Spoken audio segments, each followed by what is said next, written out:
میرا قتل ہوا تھا یہی کوئی 2 سال پہلے۔ اس دن بھی معمول کی طرح اچھی ڈریسنگ کی، ماں کی دعائی لی، گھر سے نکلا اور اپنے کانٹیکٹ پوائنٹ پر پہنچ گیا۔ تھوڑی دیر میں باس نے جوائن کیا، ریگولر ورکنگ کی، کچھ ضروری ٹاسک پوری کیے، اپنے پرسنل ٹینشنز اور پروفیشنل ٹینشنز کے ساتھ جوں تو دن گزر گیا۔ جمعرات کا دن تھا۔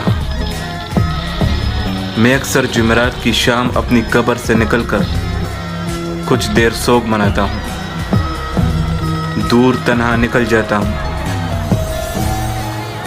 ساتھ والی قبروں کے لوگ گپے لگاتے ہیں، مستیاں کرتے ہیں، اچھے لوگ ہیں، لیکن میں ایسی محفلوں سے جیتے جی بیزار تھا، اور وہ کیفیت مردہ جسم میں ایسی پیوست ہو کے رہ گئی کہ اب مرنے کے بعد بھی گوشہ نشینی پسند ہے۔ میں پیشے سے میڈیکل ریپرزینٹیٹیو تھا۔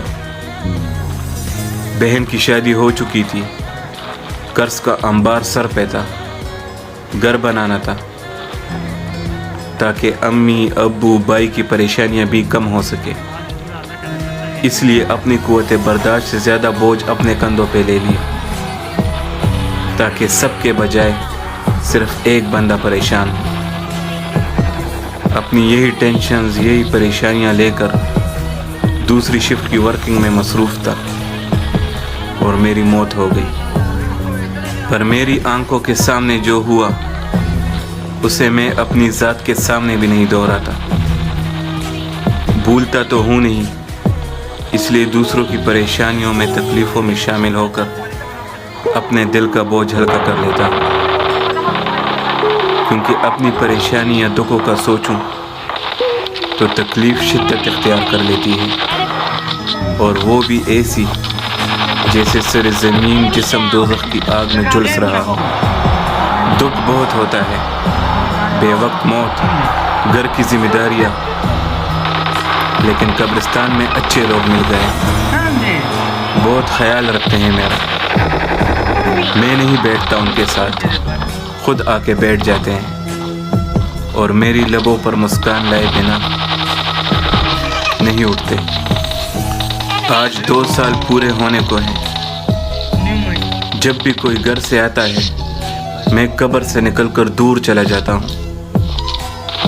اماں کے گھٹنوں میں تکلیف رہتی تھی، شروع میں آتی تھی، اب آنا چھوڑ دیا۔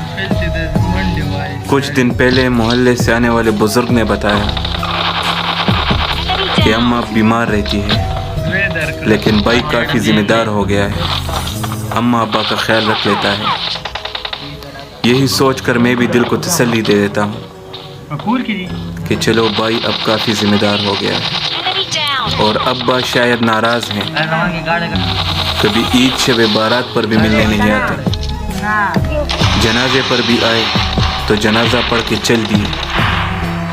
میری خواہش ہی رہی کہ جب وہ قبر میں اتاریں گے تو ایک بار انہیں گلے لگا لوں گا، مگر قدرت کے فیصلوں کے سامنے ہر کوئی بے بس ہوتا ہے۔ میری بہن کئی بار آئی میری قبر پر، روتی اور فاتحہ پڑھ کر خاموش بیٹھی رہتی۔ میں اسے دور سے دیکھتا رہتا اور اس کے سوا کر بھی کیا سکتا تھا؟